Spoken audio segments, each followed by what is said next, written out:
নমস্কার সাংবাদিক বন্ধুদের, প্রথমেই আজকে আমরা বর্ধমান দি পাপেটিয়ার্সের পক্ষ থেকে হার্দিক অভিনন্দন জানাচ্ছি। কারণ আমরা দেখতে দেখতে বর্ধমান দি পাপেটিয়ার্স পুতুল নিয়ে 25 বছরে পা দিয়েছে।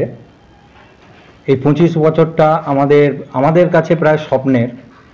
কারণ আমরা চেয়েছিলাম এই 25 বছরে এমন কিছু করব যেন সেটা বর্ধমানবাসী তথা পশ্চিমবঙ্গ তথা সারা ভারতবর্ষে আমাদের দিকে তাকিয়ে থাকে।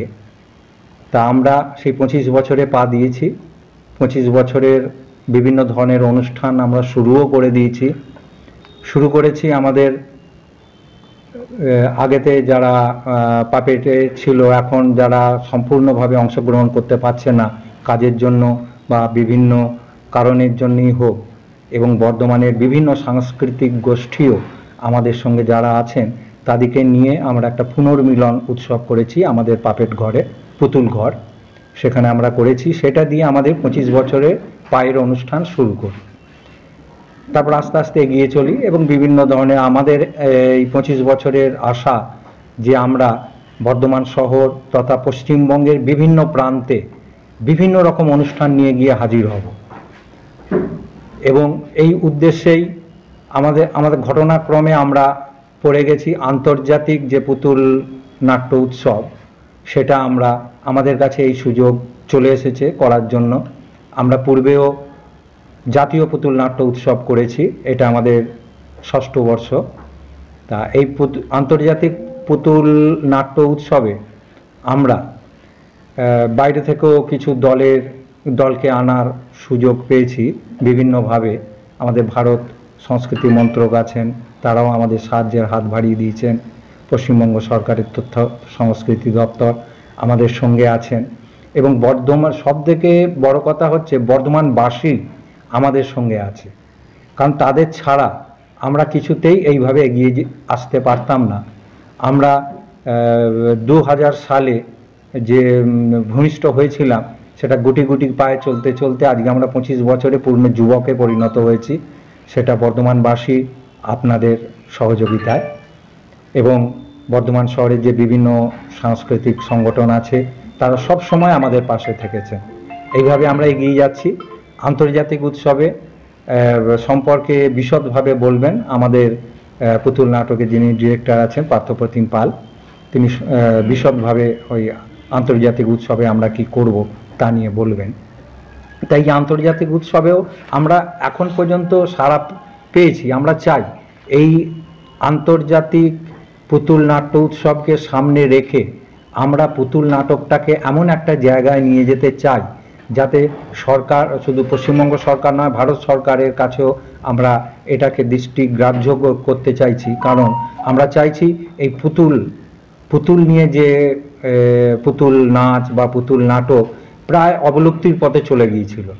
তো সেটাকে আমরা বিভিন্ন রূপে, বিভিন্ন আঙ্গিকে, দর্শক মনোরঞ্জনের জন্য বলুন, আবার বলুন শিক্ষার বিষয়েও বলুন, এইভাবে বিভিন্ন দিকে চিন্তা করে আমরা এখনও, শুধু আমরা কেন, আমরা পশ্চিমবঙ্গ তথা ভারতবর্ষ তথা ভারতবর্ষের বাইরেও বিভিন্ন জনা বিভিন্ন রকমভাবে তাদের গবেষণা চালিয়ে যাচ্ছেন, আমরাও চালিয়ে যাচ্ছি। এবং আজকে আমরা আশা করব সবাই এই আন্তর্জাতিক পুতুল নাট্য উৎসব দেখুক, এবং তারা দেখুক পুতুল কোথায় চলে গেছে। পুতুল কোথায় চলে গেছে, যে কথাগুলো মানুষ বলতে পারে না, পুতুল কিন্তু সেই কথাগুলো অনায়াসে বলে দিতে পারে। সেই জন্য আমরা চাইছি এই পুতুল বিষয়ক বিভিন্ন কর্মসূচি যেন আমাদের পাঠ্য বিষয়ে অন্তর্ভুক্তি হয়। এটা আমরা আশা রাখছি। ভবিষ্যতে হয়তো একদিন আমরা হয়তো থাকবো না, আমাদের ভবিষ্যৎ প্রজন্ম দেখে যাবে। সেই জন্য আমরা চেষ্টা করে চলেছি যে নেক্সট জেনারেশন, অর্থাৎ যারা এখন ছোট ছোট রয়েছে, তাদেরকে আমরা তৈরি করতে চাইছি। কারণ আমরা দেখেছি, আমাদের যে মাদার কনসার্ন বর্ধমান শহরে, আমরা যার কাছে পুতুল শিখেছি, স্বপন রায়, এবং আমাদের এখানে আজকে এই আন্তর্জাতিক নাট্য উৎসবে আসছেন সুরেশ দত্ত, তাদের কাছ থেকেই আমাদের পুতুলের হাতে করি। এবং দেখেছি যে তারা ভবিষ্যৎ প্রজন্মকে তৈরি করতে পারছে না বলে কিছু কিছু দল কিন্তু আর আগেকার মতো আর কাজ করতে পারছে না। আমরা চাইছি এটা যাতে না হয়, পাপেটিয়ার্স যেন একবারে মানে শতবর্ষ কেন তারও বেশি যেন জীবিত থাকে, সেই উদ্দেশ্যে আমরা ছোটদের বিভিন্ন স্কুলে এবং আমাদের পুতুল যে সংস্থা আছে আমাদের পুতুল ঘরে তাদেরকে বিশেষভাবে ট্রেনিং দেওয়া হয়, এবং সেই ট্রেনিংয়েও আমরা দেখেছি যে ছোট ছোট ছেলেমেয়েরা এবং তাদের বাবা মারা তাদেরকে নিয়ে এসে হাজির হচ্ছে। আমরা চাইছি এই সংখ্যা আরও বাড়ুক এবং বিভিন্ন দিকে এই ছোটদের তৈরি করার প্রবণতাটা তৈরি হোক বিভিন্ন সাংস্কৃতিক মাধ্যমে, এই আশা রাখি আমরা। এবং আমরা চাইব এই আন্তর্জাতিক পুতুল নাট্য উৎসব সফল হবে সবাইকার ঐকান্তিক চেষ্টায়। আপনারাও আমাদের সঙ্গে আছেন, বর্ধমানবাসী থাকবে এবং আরও বিভিন্ন গুণীজন আছেন। আমরা চেষ্টা চালিয়ে যাচ্ছি সর্বস্তরে এই নাট্য উৎসবের প্রচার ছড়িয়ে দেওয়ার জন্যে। আজকে আমরা আপনাদের কাছে এসেছি, আপনারাও বিশেষভাবে এতে প্রচারে অংশগ্রহণ করবেন এই আশা রাখি। 28শে ফেব্রুয়ারি থেকে 2রা মার্চ আমরা বর্ধমান সংস্কৃতি লোকমঞ্চে এই অনুষ্ঠানটা করছি, এবং এর দ্বিতীয় পর্ব আমরা নিয়ে যাচ্ছি উত্তর 24 পরগনায় গোবরডাঙ্গা সাংস্কৃতিক কেন্দ্রে। সেখানে আমরা দুদিন করছি, 3রা মার্চ আর 4ঠা মার্চ। সেখানেও এখান থেকে দল যাচ্ছে এবং দুদিন অনুষ্ঠানটা হচ্ছে। তো এবছর আমাদের উদ্বোধনী অনুষ্ঠান 28শে ফেব্রুয়ারি বিকেল 5:30 সংস্কৃতি লোকমঞ্চে হবে। সেখানে বিভিন্ন জনা আসবেন, আমাদের কথা দিয়েছেন। আমাদের এখানে আসবেন বলেছেন আমাদের বর্ধমান জেলা পরিষদের সভাধিপতি, আমাদের ডিস্ট্রিক্ট ম্যাজিস্ট্রেট, উনিও বলেছেন থাকবেন। MLA Khokon Das, Pareshchandra Sarkar, Haimanti Chattopadhyay member secretary West Bengal State একাডেমির, এছাড়া রামশঙ্কর মণ্ডল ডিআইসিও বর্ধমান তথ্য সংস্কৃতি দপ্তর, বিপিন কুমার আসছেন, ইনি ডিরেক্টর ভরতেন্দু নাট্য একাডেমি লখনৌ থেকে, এবং আসছেন Joginder Choubey, head of the department Khairagarh university drama, উনি আসছেন। আশিস গোস্বামী ড্রামাটিস্ট, উনি কলকাতা থেকে আসছেন, এবং কল্লোল ভট্টাচার্য ডিরেক্টর এবং আমরা থেকে আসছেন। এবং এইভাবে আমরা গোটাটা সাজিয়েছি উদ্বোধনী অনুষ্ঠান। তারপরে আমাদের এখানে প্রথম দিনে আছে ত্রিপুরা পাপেট থিয়েটার, ত্রিপুরা থেকে আসছে তাদের প্রযোজনা নিয়ে। তারপর আমাদের পশ্চিমবঙ্গের ঐতিহ্যবাহী বেনি পুতুল নাচাবেন রামপদ ঘড়ুই। তারপরে পুতুল নাটক আসছে ইতালি থেকে প্রথম দিন একটি অনুষ্ঠান হবে। তারপরে পয়লা মার্চ সকাল 10টায় আমরা একটা সেমিনার রেখেছি, পুতুল নাটকের ভবিষ্যৎ কী হবে সেটা নিয়ে সেমিনার। সেই সেমিনারে বর্ধমান শহরের বিভিন্ন নাট্যজন থাকবেন এবং বাইরেরও অনেকজন থাকবেন সেই সেমিনার হবে আমাদের ভাতশালা কলোনি, আমাদের যে সংস্থা আছে সেখানে, আমাদের যে পুতুল ঘর আছে সেখানে হবে সকাল 10টা থেকে। তারপর আমরা সংস্কৃতি লোকমঞ্চে আবার চলে আসবো, সন্ধ্যে 6টা থেকে অনুষ্ঠান শুরু। সেখানে আসবে আসামের গুয়াহাটি থেকে একটি দল, তার নাম হচ্ছে সুরজিৎ একাডেমি, তারা একটি প্রযোজনা করবে। তারপর কথা বলা পুতুল রেখেছি আমরা একজন, সে করবে তন্ময় অধিকারী, কথা বলা পুতুল নিয়ে উনি পরিবেশন করবেন। তারপরে আবার একটি ইটালির দল, তারা এখানে অনুষ্ঠান পরিবেশন করবেন। এবং 2 তারিখ 2রা মার্চ সকালবেলা 10টায় আমরা প্রতি বছরের মতো ছোটদের জন্য একটি পুতুল নাটকের কর্মশালা রেখেছি, সেটা হবে আমাদের ভাতশালা কলোনি পুতুল ঘরে। তারপরে আমরা যেহেতু সুরেশ দত্ত এবছর কিছুদিন আগে সুরেশ দত্ত পরলোক গমন করলেন, ওনার একটি বিখ্যাত পুতুল নাটক আলাদিন, ওনাকে ট্রিবিউট দেওয়ার জন্য আমরা ওই পুতুল নাটকটা আলাদিন লাস্ট ডেতে মানে 2 তারিখে আমরা সংস্কৃতি লোকমঞ্চে মঞ্চস্থ করব। এই বর্ধমানের অনুষ্ঠান সূচি এরকমই আছে। তারপরে এখান থেকেই দল চলে যাবে আবার গোবরডাঙ্গায় 3 তারিখ থেকে, গোবরডাঙ্গায় 3 তারিখ 4 তারিখ ওখানে অনুষ্ঠিত হবে। এবং গোবরডাঙ্গায় 2টি অন্য দলও আসছে, একটি গোবরডাঙ্গার ওইখানেই থাকে খাটুরা শিল্পাঞ্জলি বলে, ওরা ওখানে পরিবেশন করবে, এবং কলকাতা থেকে একটি দল আসছে সুভাষগ্রাম পাপেট থিয়েটার, তারা ওখানে করবে। প্লাস হচ্ছে আপনার ত্রিপুরার যে দলটি সেটিও গোবরডাঙ্গা যাচ্ছে, এবং আসামের দলটি সেটাও ওখানে গোবরডাঙ্গা যাচ্ছে। এই গোবরডাঙ্গায় 4টি দল নিয়ে গোবরডাঙ্গার অনুষ্ঠানটা পরিবেশন করে। এইভাবে আমরা গোটাটা সাজিয়েছি, এবং আমরা অলরেডি আর্থিক সহায়তার জন্য ভারত সরকারের সাংস্কৃতিক মন্ত্রকের কাছে আমরা অ্যাপ্লাই করেছি, এখনও সেখান থেকে কিছু আমাদের সদুত্তর আসেনি। এছাড়া বর্ধমান শহরের বিভিন্ন ব্যবসায়ী, সাধারণ মানুষ আমাদের সাহায্য করছেন। এই বিরাট ব্যয়ভার বহন করার জন্য অনেকে হেল্প করছেন। আপনাদের মাধ্যমে আমরা বর্ধমানবাসীর কাছে জানাতে চাইছি যে আপনারা একটু প্রচার করুন এই উৎসবের, কারণ এই উৎসব আগে বর্ধমান শহরে হয়নি, প্রথমবার হচ্ছে। যদিও অনেক স্কুলে আমরা শুনতে পাচ্ছি পরীক্ষা চলছে, তাহলেও অনেক বাচ্চা এখন ফ্রি আছে। আপনারা প্রচার করলে এই উৎসব সফল হবে, এটা আমরা মনে করি। ধন্যবাদ আপনাকে। এই উৎসবের আনুমানিক বাজেট আমাদের 6 থেকে 7 লাখ টাকা। এখন বুঝতে পারছি না, কিছু তো বোঝা যায় না আগে থেকে কত কি। সেক্ষেত্রে কেন্দ্রীয় সরকারের যে তথ্য মন্ত্রক, তারা তো ইতিমধ্যে সম্প্রতি যে তাদের নীতি নির্দেশ, তাতে বলা হচ্ছে এরকম উঠেছে যে যারা নাটক করেন তাদের ক্ষেত্রে ওরা কেন্দ্র সরকারের তরফ থেকে একটা স্ক্রিপ্ট ওরা দিয়ে দিচ্ছে, এবং সেই স্ক্রিপ্টে যারা পালন করতে পারছে কেবলমাত্র তাদেরকেই অনুমোদন দেওয়া হচ্ছে, যারা করছে না তাদের অনুমোদন দেওয়া হচ্ছে না। এরকম একাধিক উদাহরণ রয়েছে রাজ্যের বুকে। আপনাদের ক্ষেত্রে কি সেরকম কোনো স্ক্রিপ্ট না, স্ক্রিপ্ট এসছে, আমরা সেটাকে করেছি। মানে ওটা ম্যান্ডেটারি নয়, ওটা জানি না কে বলছে ম্যান্ডেটারি, ওটা ম্যান্ডেটারি নয়, ওরা রিকোয়েস্ট করছে। যেহেতু এনএসডির ন্যাশনাল স্কুল অফ ড্রামার 25 বছর পূর্তি চলছে, সেই অনুযায়ী ওরা যত দল আছে তাদের আন্ডারে তাদেরকে রিকোয়েস্ট করছে যে আপনারা এই অনুষ্ঠানটা করুন, কিন্তু কোনো ম্যান্ডেটারি সেরকম কিছু কোথাও বলেনি। এই যে পুতুল নাটকগুলো হবে, নাটক, যাত্রা, থিয়েটার, যাই হোক, এটা লোকশিক্ষা। এখানে যে বিষয়বস্তুগুলো আছে, অর্থাৎ যে নামগুলো রয়েছে পুতুল নাটকের, যে নামগুলো রয়েছে, সেখানে মানে কি ধরনের বিষয়বস্তুগুলোকে থাকে? যেমন রাবণ বধ ধরে নিতে পারি, এটা পৌরাণিক কাহিনী, হ্যাঁ, মাইথোলজিক্যাল স্টোরির উপর। হ্যাঁ, তাহলে এরকম সামাজিক যে পরিস্থিতি, সামাজিক যে বর্তমান অবক্ষয়, সেগুলোকে তুলে ধরার মতো কোনো নাটক কি রয়েছে? সেগুলো নিশ্চয়ই আমরাও করি, সেরকম বিভিন্ন কাজে আমরা বিভিন্ন সময় জড়িত হয়ে থেকেছি। আমরা লিটারেসি নিয়ে কাজ করেছি, আমরা সাক্ষরতা নিয়ে কাজ করেছি, আমরা পালস পোলিও নিয়ে কাজ করেছি, বিগত দিনে করেছি। কিন্তু এটা একটা এন্টারটেনমূলক প্রোগ্রাম। এখানে চণ্ডালিকা আসছে, চণ্ডালিকা আপনারা জানেন রবীন্দ্রনাথ ঠাকুরের। হ্যাঁ, রামপদ ঘোড়ই যিনি আসছেন বেনি পুতুল নিয়ে, উনি ট্র্যাডিশনাল পাপেটিয়ার। আমাদের বাংলার বহু ঐতিহ্যবাহী এখন দেখতে পাবেন, আগে পাড়ায় পাড়ায় হাতে দুটো পুতুল নিয়ে এসে ঘোরাঘুরি করতেন, এখন আর দেখা যায় না তাদের, তারা কমে গেছে সংখ্যায়। তো এরকম একজন আছেন যাকে আমরা ধরে নিয়ে ইন্ট্রোডিউস করছি, আবার যাতে লোকে দেখতে পায়, ছোটরা দেখতে পায়, সেই জন্য। আর মূলত বিদেশি যারা আসছেন, এখানে ইতালি থেকে আসছেন, তাদের গল্প একজনের আছে, তাদের সেখানকার ট্র্যাডিশনাল একটা গল্প নিয়ে কাজ করবে। আর আরেকটা যেটা আছেন, এই pay attention to those two, এদের একটা স্টোরি লাইন আছে। মূলত এরা এন্টারটেনমূলক কাজই করছেন আর কি।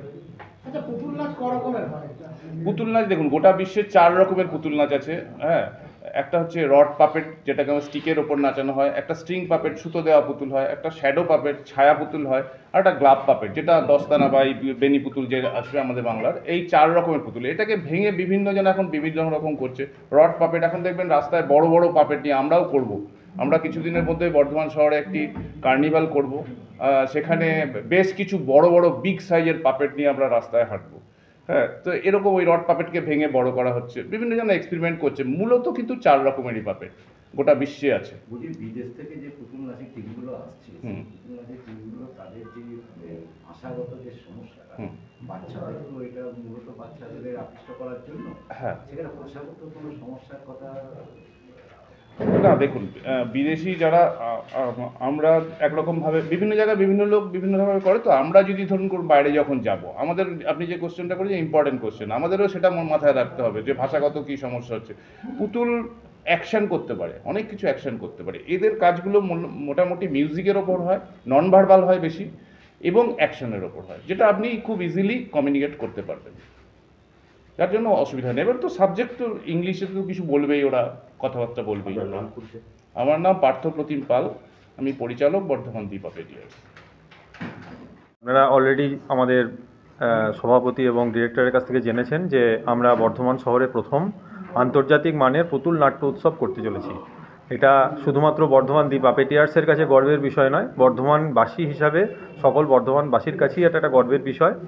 এবং আশা করি যেভাবে এতদিন আপনারা আমাদের পাশে ছিলেন, ভবিষ্যতেও আপনারা বা এই প্রোগ্রামেও আপনারা আমাদের পাশে থাকবেন, সর্বতোভাবে আমাদের সাহায্য করবেন। কারণ আমাদের আর্থিক ক্ষমতা খুবই সীমিত, তার মধ্যে থেকেও আমরা চেষ্টা করছি বর্ধমানবাসীকে এন্টারটেনমেন্ট দেওয়ার। এবং এই বিষয়ে আমি ধন্যবাদ জানাবো ভারত সরকার, তথ্য সংস্কৃতি দপ্তর, পশ্চিমবঙ্গ সরকার তথ্য সংস্কৃতি দপ্তর এবং জেলা প্রশাসন, তারাও আমাদেরকে বিভিন্নভাবে সাহায্যের হাত বাড়িয়ে দিয়েছেন। তার পাশাপাশি আপনারাও আছেন। আগেতে আমাদের এই পুতুল নাচ বা পুতুল নাটক, এটা হচ্ছে পৃথিবীর অন্যতম একটা প্রাচীন শিল্প। এবং ভারতবর্ষ এই শিল্পে সবসময় অগ্রণী ভূমিকা পালন করেছে। কিন্তু আগেতে আমরা পুতুল নাটক বা নাচ বলতে যেটা বুঝতাম, মেলাতে গিয়ে কতগুলো পুতুল নাচবে দেখব, এবং মূলত যেটা বলা হতো যে বাচ্চারাই এইটার জন্য মেনলি, কিন্তু শুধু বাচ্চারা নয়, বড়রাও এটা দেখতে পারে, এবং এর একটা স্টোরি লাইনও থাকে বেশিরভাগ নাটকে। আমরা যেগুলো আনছি বেশিরভাগ সবগুলোতেই একটা করে স্টোরি লাইন আছে। এবং এখানে আগেতে একটু আগে যে প্রশ্ন করা হলো, সামাজিক শিক্ষা বা শ্রীরামকৃষ্ণদেব যেটা বলেছিলেন অনেকদিন আগে, লোকশিক্ষার ব্যাপার, লোকশিক্ষা এখান থেকে হয়। এবং পুতুল নাটকের মাধ্যমে যদি আমরা এই লোকশিক্ষাটা দিতে পারি, সেটা মানুষের কাছে অনেক বেশি পৌঁছায়। সেটা নিয়ে জেলা প্রশাসনের সঙ্গে আমাদের রেসপেক্টেড ডিএম ম্যাডাম অলরেডি আমাদেরকে একটু কথা হয়েছে, প্রাইমারি একটু কিছু আলোচনা হয়েছে। বিভিন্ন স্কুলগুলোতে আমরা যদি এই প্রোগ্রামগুলো করতে পারি, এবং সেক্ষেত্রে ওনারা আমাদেরকে সাহায্য করবেন বলেছেন, তো সেটা নিয়েও পরে আলোচনা হবে। তো আমরা এখানে যেটা বর্ধমানে প্রথম এই যে ইতালি থেকে টিম আসছে বা বিদেশ থেকে যে টিম আসছে, এটা বর্ধমান শহরের নয়, শুধু বর্ধমান জেলাতে প্রথম। এবং বর্ধমান জেলাতে পুতুল নাটক এই মুহূর্তে বর্ধমান দি পাপেটিয়ার্সই করছে। তার বাইরে সেরকমভাবে আর কেউ পুতুল নাটকের চর্চা করছেন না, গোটা পূর্ব এবং পশ্চিম বর্ধমান মিলিয়ে। তো সেই হিসাবে আমাদের কাছে, প্রত্যেকের কাছে এটা খুব আনন্দের বিষয় যে আমরা বর্ধমান এরকম লেভেলের একটা উৎসব করতে পারছি। যদিও এখন পরীক্ষার সময়, কিন্তু যেহেতু এটা ইন্টারন্যাশনাল, এখানে অনেক কিছু আন্তর্জাতিক রীতিনীতি থাকে, এবং ভারত সরকারের সঙ্গে নিয়মের সঙ্গে তাল মিলিয়ে আমাদেরকে এই টাইমটাতেই করতে আমরা বাধ্য হচ্ছি এক প্রকার। কারণ দিল্লিতে এখন ইন্টারন্যাশনাল ফেস্টিভ্যাল চলছে, এবং এই টিমগুলো দিল্লি থেকে আসবে যেহেতু, সেই হিসাবে আমাদেরকে এইভাবেই করতে হচ্ছে। তো যাই হোক, উৎসবটা হচ্ছে মানে আপনাদের কিরম মনে হচ্ছে যে কত দর্শক হতে পারে, বা কোনো প্রবেশ মূল্য কি আছে? হ্যাঁ, আমাদের দর্শক বলতে আমরা আগেতে যেটা করেছি, বর্ধমান শহরে আমরা জাতীয় পুতুল নাট্য উৎসব করেছি। এটা আমাদের 6th ইন্টারন্যাশনাল ফেস্টিভ্যাল। ইন্টারন্যাশনাল প্রথম হচ্ছে, ন্যাশনাল লেভেলে এর আগে আমরা 5 বার করেছি, এবং প্রত্যেকবারই আমরা টাউন হলে করেছি, এবং রেসপন্স খুবই ভালো। এবং আমরা মানে জায়গা দিতে পারিনি, প্রত্যেকটা শোয়েতেই আমাদেরকে গেট বন্ধ করে দিতে হয়েছে। বাচ্চাদেরকেও আমাদের খুব দুঃখের এটা যে বাচ্চাদেরকেও আমরা ঢুকতে দিতে পারিনি, কারণ ওখানে জায়গা খুব সীমিত। তো এবারেও আমরা আশা করছি যে খুব ভালো সাড়া পাবো, আপনারা পাশে থাকলে সাড়া পাবো। আমন্ত্রণ পত্র দেওয়া হচ্ছে, এবং আমরা এবারে একটা অনলাইনেও ব্যবস্থা করেছি, যাতে সবাই এখানে এসে হার্ড কপি সংগ্রহ না করে অনলাইনেও করতে পারে। কোনো প্রবেশ মূল্য কি আছে? হ্যাঁ, প্রবেশ মূল্য একটা রাখা হচ্ছে মিনিমাম, কারণ এখানে হলের ভাড়া বা এসব কিছু যেহেতু আছে, সেই হিসাবে সবটা তো গ্র্যান্ড আসে না, সেই হিসাবে রাখা হচ্ছে। একটা ডেলি টিকিট একটা 100 টাকা রাখা হচ্ছে। হ্যাঁ। হ্যাঁ, আপনারা বলছেন যে এই সময় আর কেউ পুতুল নিয়ে চর্চা করছেন, আর আপনারা একটাই যদি সংস্থা এটাকে ধরে রাখেন, তাহলে ভবিষ্যতে এই পুতুল নাটক যেটা, এটা বন্ধ তো হয়েও যেতে পারে। আপনারা কি পুতুল নাচ শেখাবার জন্য কোনো ট্রেনিং এর ব্যবস্থা বা কোনো কর্মশালা করছেন? হ্যাঁ, এটা খুব ভালো একটা প্রশ্ন করেছেন। এটা আমাদেরও মাথাতে আছে, এবং আমাদের যারা সিনিয়র বা গুরুজন তারাও এই পরামর্শটা আমাদেরকে প্রতিনিয়ত দেন। সেই জন্য আপনারা জেনে আনন্দিত হবেন যে আমাদের যেটা স্টুডিও, যেখানে আমাদের ডেলি কাজ চলে, সেটার নাম হচ্ছে পুতুল ঘর। এবং এই যে আমাদের উৎসবটা হচ্ছে পুতুল খেলা, যে নাম আমরা দিয়েছি, এটা আমাদের ব্র্যান্ড নেম, এটা আমরা দিয়েছি। গত 5টা উৎসব পুতুল খেলা নামেই হয়েছে, এবং ভবিষ্যতে বর্ধমানে আমরা যা ফেস্টিভ্যাল করব পুতুল খেলা নামেই হবে। তো এই পুতুল ঘর, যেটা আমাদের ভাতশালাতে আছে পার্মানেন্টলি, সেখানে আমরা একটি স্টুডিওর মতো করেছি, ডার্ক ব্ল্যাক বক্স টাইপের করা হয়েছে।